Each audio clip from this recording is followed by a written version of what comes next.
If you're new to the channel, please consider hitting that subscribe button. The reason it's been a while since I posted a video is because I went to go put the transmission back in and was having difficulty because of the height that I have the car at. My jack didn't go that high. I need to rent a transmission jack from a rental place, but the problem is, the rental place in town that has one, I broke it. So I'm trying to find out how to get this transmission back on. Well, let me show you what I got. I actually have not been under this car in quite some time now. It's been, I don't know, probably a month. I don't know. But you can see I have a leak right here, and this is the timing chain cover. It has a seam right here, but the leak starts about right here. What I'm suspecting happens is somebody did a timing chain job on this car and probably did not do the sealant correctly, or it just failed. You know, they don't have gaskets or O-rings in this car. It's all sealant. So what I did was I ordered some sealant, and it took forever to come in, and once it came in, it was the wrong stuff. So what I did was I got the right stuff in. Now I'm going to try to take all this apart. I have new O-rings and everything on order. They should be here soon. But I'm just taking my time here. I'm going to take this flywheel off. This car has 3 timing chain covers. It has one big one, which goes all the way around here. Then it has an upper left and an upper right here. So left and right. You have to take those off in order to take the big one off. So not very convenient, but I'm glad that this started, or that I found this leak. It could have been going on for a long time. But I'm glad I found it while I had the transmission off and didn't discover it after I put the transmission back on. That would have sucked, but that sometimes is how it works. And so I'm going to do my best to follow the procedure on taking this off and putting it back on. It's pretty cut and dry. You basically unbolt everything and bolt it back up. Put the silicone where they tell you to put it and at the bead size that they require. Not too much. I think it's like 3/8, a 3/8 bead. All right, so I'm gonna go ahead and get set up and start taking this apart. I kind of want to look at the job a little bit better because the all data and the e-manuals is not very clear. They're kind of the same thing. It's not very clear because the pictures that they show do not look exactly like this. They're a little bit different, but they're good enough. And when I went to the dealership and looked at the schematics, it wasn't exactly the same still, but I was able to purchase all of the O-rings, and we actually found everything. So it's a pretty risky setup that they have. They have, coming from the header, they have a plastic tube, which I'll show you once I open it up, a plastic tube with an O-ring on each side that transfers coolant through the inside of the oil chamber for the timing chains. So if that fails, you're putting coolant into the oil, so that is not good. So I'm going to be very, very careful with this. And hopefully the timing chain job was recently done, because it does look like it. It looks like somebody had been in here recently. And hopefully it was the timing chain that they did. I went to the dealership and asked them to give me the service history on the vehicle. They gave it to me, and it was not clear. It just said serviced and a date, and that doesn't tell me anything.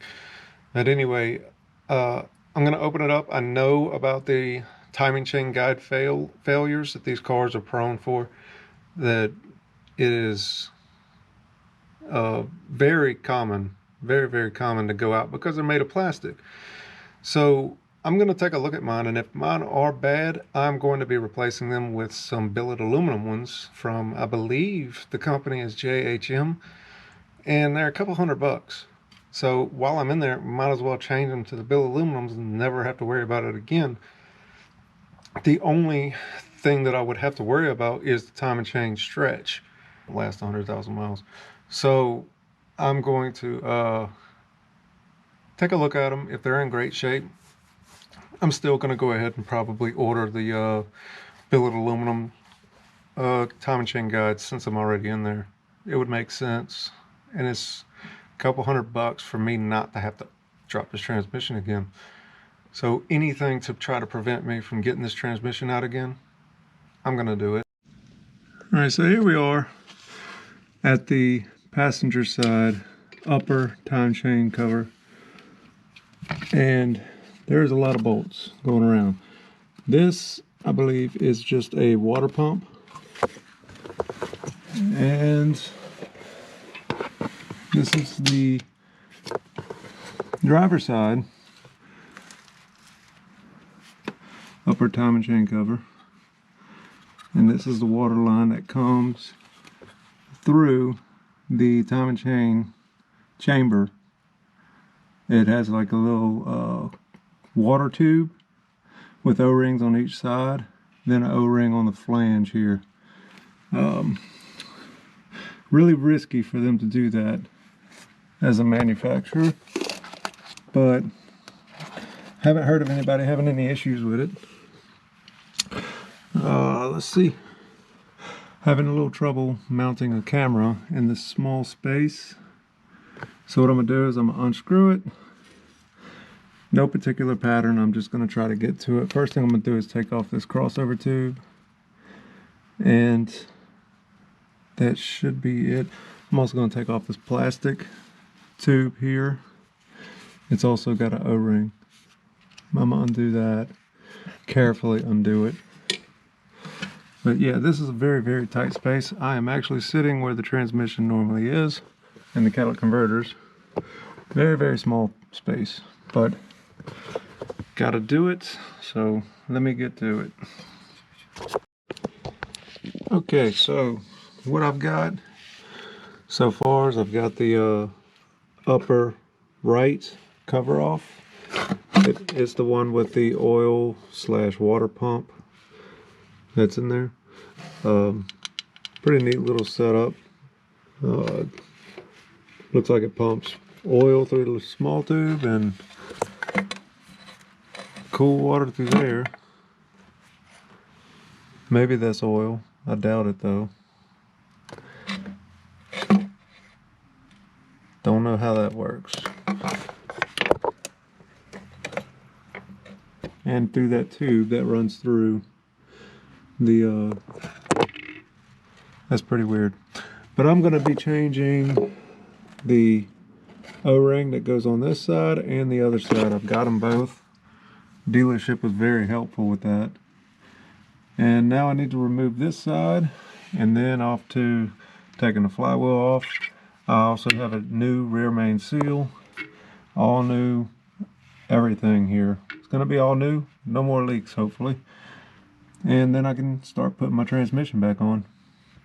So I know I'm doing this backwards. I'm supposed to take that tube off, this tube that runs across, this coolant tube. I'm gonna go ahead and get on that, take that off because it's got to come off.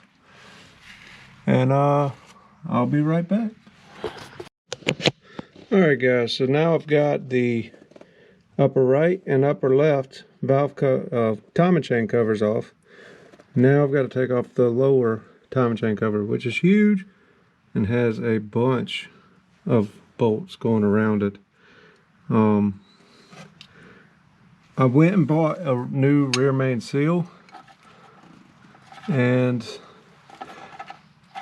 this thing right here comes off, I believe, and the rear main seal should be behind it. Anyway, I'm gonna go ahead and start getting this off. I keep trying to record and there's just not much room in here. I think this job is an engine out job. If you can see between here, there's like no room. But I have small hands, I guess. Or not really, but I was able to manage. It's a tough job, but I gotta do it. So let me go ahead and get this done. All right. Okay guys, so as I suspected, somebody has recently been in here. This rear main seal here is brand new.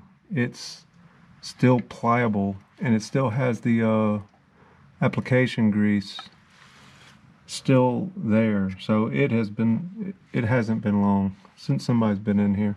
So that's good news. That means that my timing chain guide should be pretty new. The ones I'm looking at so far, the ones that I can see, you can't really see them through the camera, but so far the ones that I can see are actually metal and they're supposed to be plastic. So that's good news. I think that somebody has done me a really huge favor. I'm not going to speak too soon because I still have to open up this one, and I believe the one that's in here is the one that it's about right here, I think. That's the one that breaks, and then the one that the half moon that's at the top. Those are known for breaking, so hopefully they're metal and I don't have to order new ones. I'll be right back. Okay, so I've got all my bolts out. All the bolts are the same except for these going around. So these right here are shorter, and also the ones with the drop down, they're sunken in. Those are long. Those drop downs right there, those are long.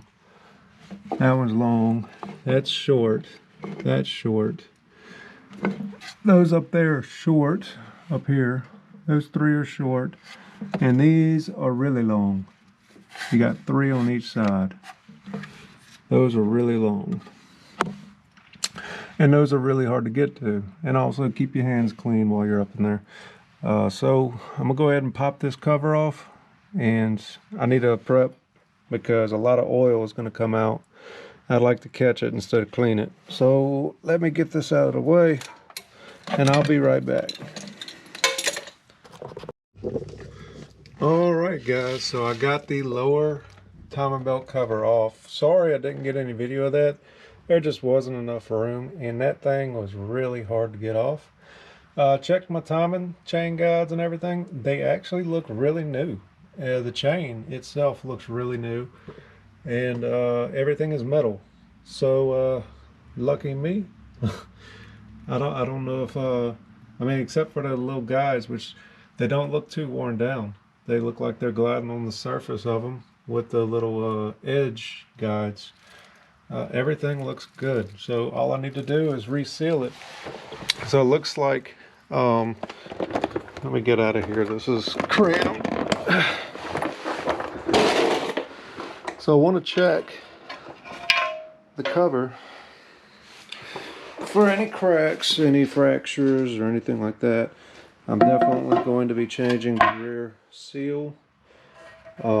This is the inside looking towards the rear of the car. Whenever you do your silicone, you're doing right here and there, and it looks like whoever did it ran a really thin bead, which I think Audi calls for 3/16, which is pretty small. That is a pretty small bead. I have the diagram in my office of which of these holes. I think all of them get a bead. And this one didn't have one, and I believe it was supposed to have one. So no silicone on that, but it wasn't leaking. My leak was coming from this area over here on the bottom half. Looks like it was coming right here. If you can look real closely, you can see that the Permatex did not bond to the surface. So it looked like it was leaking above the starter, ran down, and was dripping out here. That's what it looks like to me. It also could have been leaking right here at the header, where the head, I'm sorry, not the header. The head actually overhangs. Really not a good design. Yeah, I think that's actually where a leak was. So right here, there's no Permatex, no gasket maker at all. It was just gasket, and there's supposed to be gasket material all the way across here. Even though there's the gasket, the head gasket, the procedure requires you to put gasket maker on the top and bottom of the old gasket. So if this guy did the timing job, he didn't do that. He just reused the old gasket. That's what it looks like what happened to me. That's because there's no gasket maker on this side, just right there. And